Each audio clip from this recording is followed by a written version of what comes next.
PNB housing जैसा आप नाम से जानते पहचानते हैं, पीएनबी हाउसिंग की प्रमोटर है पीएनबी और कंपनी के एसेट बेस में रिटेल लोन और कॉर्पोरेट लोन काफ़ी शामिल हैं और लोन और डिपॉजिट के लिए लगभग 15,000 एक्टिव चैनल पार्टनर है कंपनी के पास में। आइए नतीजे आए कल बाजार बंद होने के बाद और बेहद शानदार नतीजे कंपनी ने पेश किए हैं। नेट इंटरेस्ट इनकम में 17% की बढ़त रही है, मुनाफा 25% बढ़कर आया है। दमदार परफॉर्मेंस निम्स के लेवल पर भी 10 बेसिस पॉइंट बढ़कर 4.25% पहुंचे हैं। एसेट क्वालिटी ग्रोथ और नेट दोनों लेवल पर काफ़ी बेहतर होती हुई दिखी है। मुलाकात करेंगे हम कंपनी के एमडी और सीईओ गिरीश कौसगी साहब हमारे साथ कार्यक्रम में हो रहे हैं शामिल। गिरीश सर ने Indian institute of commerce and trade से बिजनेस एडमिनिस्ट्रेशन में एग्जीक्यूटिव मास्टर्स का डिप्लोमा किया है। फिनेंशियल सर्विसेज सेक्टर का 25 साल से ज़्यादा लंबा अनुभव है आपका। कैनफिनॉम्स के एमडी सीईओ भी आप रह चुके हैं और साथ ही Tata Capital, IDFC bank, ICICI bank जैसे दिग्गज संस्थानों में लंबा काम करने का गिरीश सर का अनुभव भी है। सर गुड मॉर्निंग, बहुत बहुत स्वागत है आपका, धन्यवाद हमें समय देने के लिए। एक बार फिर से आपकी कंपनी की बड़ी दमदार परफॉर्मेंस आई है। आपके जब से एमडी की कमान संभाली उसके बाद से लगातार हर तिमाही हम देख रहे हैं पीएनबी हाउसिंग बहुत ही बेहतर प्रदर्शन करता हुआ दिख रहा है और इस बार फिर से दमदार परफॉर्मेंस बहुत मजबूत दिख रही है, जबकि दूसरी एनबीएफसी काफ़ी स्ट्रगल कर रही है इस माहौल में। बताएं सर, क्या खास वजह रही है इस तिमाही में अच्छी परफॉर्मेंस के पीछे? अनिल जी नमस्कार। नमस्कार। FY25 और Q4 ऑफ FY25 बहुत ही अच्छा था। हमारा फोकस था वेरी क्लियरली ऑन एग्जीक्यूशन, क्योंकि मार्केट अच्छा था, डिमांड बहुत ज़बरदस्त था।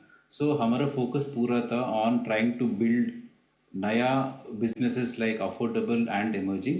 FY25 में इमर्जिंग वर्टिकल स्टार्ट किया। आई थिंक बहुत अच्छी तरीके से हम लोग डिस्बर्स किया इमर्जिंग वर्टिकल के अंदर। एंड अफोर्डेबल 27 मंथ्स में हमारा बुक 5,000 करोड़ क्रॉस हो गया। The book is 5,070 crore. हमारा गाइडेंस था 5,000 crore. I think overall the retail book is close to 75,000 crore. Entire book is 75,765। AUM 80,000 crore cross हो गया। I think everything was pretty good. If you look at margin stable है। ROA also is pretty good. So बहुत ही अच्छा year था, बहुत ही अच्छा क्वार्टर था। So I think it was a fantastic year. Last 3 सालों में पीएनबी हाउसिंग कंप्लीट ट्रांसफॉर्मेशन हो गया। Any parameter if you see there has been significant improvement over last 3 years. Sir cost of borrowing आपकी improve होकर आई है थोड़ी सी, क्या इसमें और स्कोप है? अब ब्याज दरें चूंकि कम हो रही है तो क्या लगता है सर किन लेवल्स के आसपास आप कंफर्टेबल रहेंगे? बहुत ही कंफर्टेबल है, ग्रोथ अच्छा होगा। हमारा एनपीए अभी 1.08% है। So I think we will take that to 1% very shortly. हमारा NIM is about 3.75। So we will be able to maintain that. NIM is quite stable. NIM ये साल क्योंकि पॉलिसी रेट कट होगा, so NIM will be stable. So will be able to maintain between 3.65 around that number. थोड़ा ऊपर नीचे हो सकते हैं बट बहुत ही स्टेबल होगा, क्योंकि हमारा फोकस अभी अफोर्डेबल सेगमेंट के ऊपर है। उधर यील्ड्स अच्छा है, इमर्जिंग के ऊपर है, यील्ड्स अच्छा है। नया वर्टिकल इस साल FY26 में चालू किया, LAP vertical, loan against property, और कॉर्पोरेट भी बिजनेस ये साल करेगा। So because of these 4 reasons और हमारा कॉस्ट भी थोड़ा कम होगा because of rating upgrade which we are expecting by end of this year. अभी हमारा रेटिंग है AA+। So by end of this year we are expecting AAA। So because of these 4-5 कारण से हमारा निम वुड बी स्टेबल, ग्रोथ भी अच्छा होगा। ओके, अफोर्डेबल हाउसिंग पर आपका और ज़्यादा फोकस है, निम्स आपके स्टेबल रहेंगे। सर कोई खास वजह अफोर्डेबल हाउसिंग पर फोकस बढ़ाने के पीछे? हमारा 3 साल पहले पीएनबी हाउसिंग का बहुत चैलेंज था in terms of corporate book stress में था, इसलिए कॉर्पोरेट बंद कर लिया। पूरा एनपीए रिजॉल्व करके एनपीए को 0 तक लेके आ गया लास्ट ईयर, 1 ईयर बैक। और अभी बुक कॉर्पोरेट का लेस देन 1,000 करोड़ है, एक्चुअली इट इज़ 863 करोड़। फिर हमारा फोकस था पहले प्राइम और सुपर प्राइम। सुपर प्राइम में मार्जिन्स बहुत कम थे, सो प्रॉफिटेबिलिटी बहुत चैलेंज था पीएनबी हाउसिंग के लिए, इसलिए अफोर्डेबल चालू किया। अफोर्डेबल से मार्जिन बेटर है, इसलिए प्रॉफिटेबिलिटी अच्छा होगा, वो एक कारण है। दूसरा, खाली अफोर्डेबल क्योंकि उसका बुक ज़्यादा ग्रो नहीं कर सकते, क्योंकि अभी भी हमारा अफोर्डेबल बुक 5,070 है।